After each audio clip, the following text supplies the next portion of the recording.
The area behind me is exactly what it looks like, a parking lot. But what if it was more? What if it was a parking garage, a hotel, and a grocery store? Well, right now, that's exactly what the city is discussing.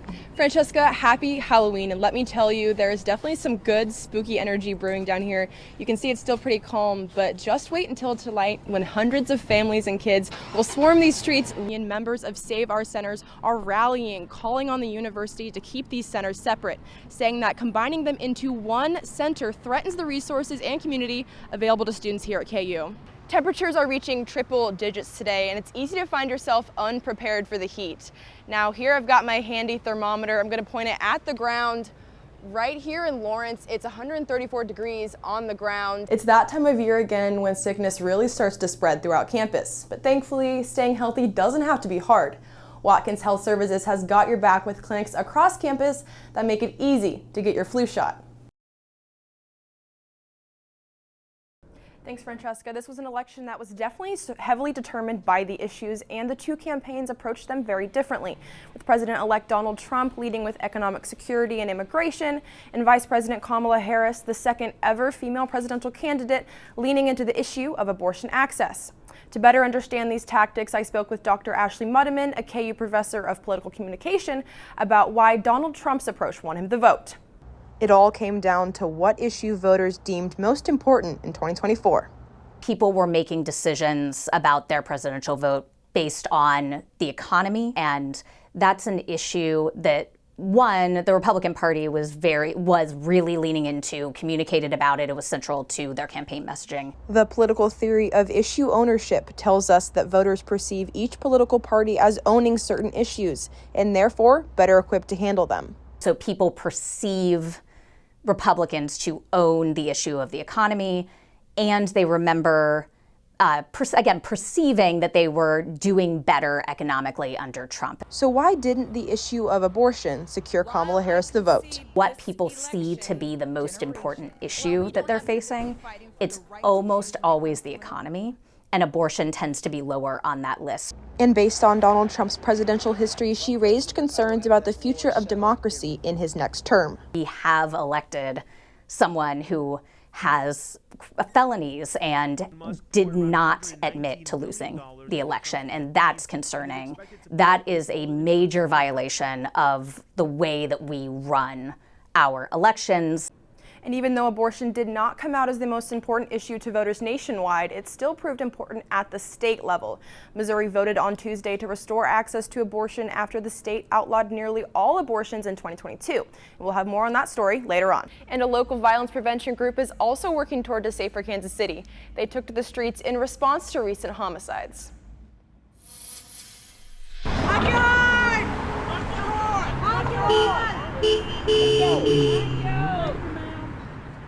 Those are the sounds of KC Mothers in Charge, calling on the community to stand up against gun violence. Just out of control.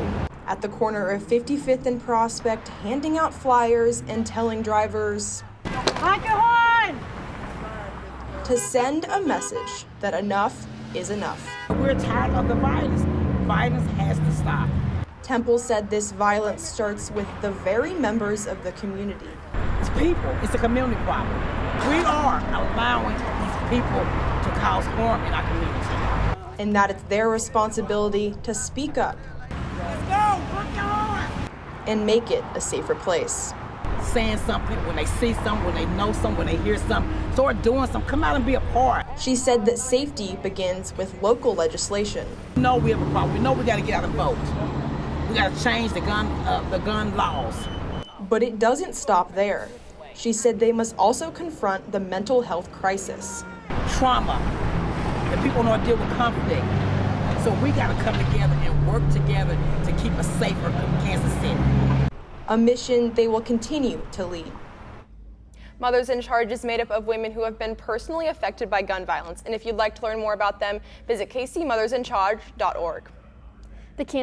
The Student Engagement Center officially opened last Monday, bringing together 3 campus centers into one.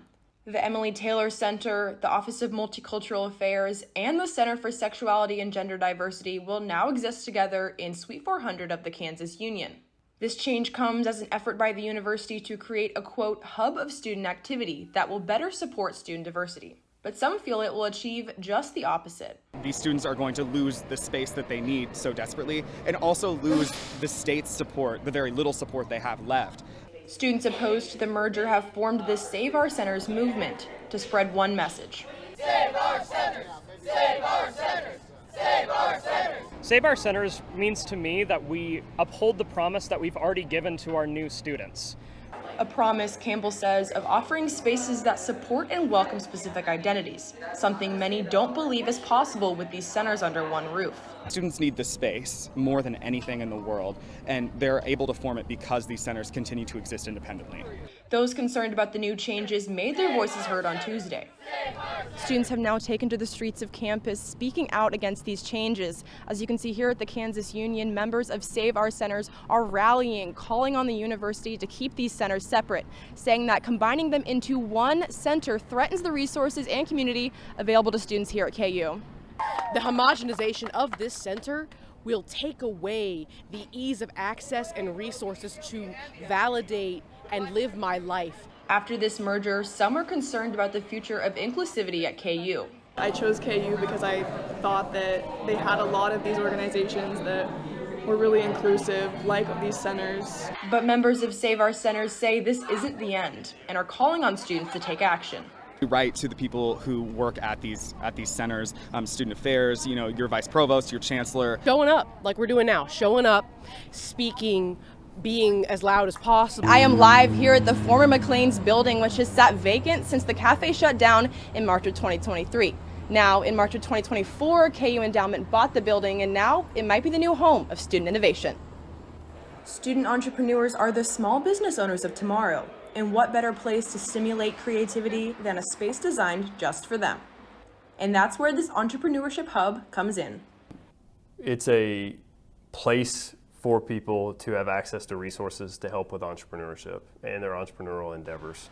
This center would house 3 KU business programs, the Catalyst, Red Tire, and Jayhawk Consulting, where students can develop their skills and ideas as young entrepreneurs. And we have a lot of great students, and they have a lot of great ideas.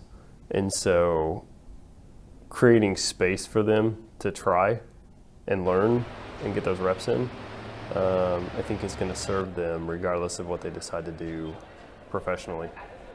According to the 2023 Small Business Profile, small businesses make up 99% of Kansas business, but employ just under half of the state's employees.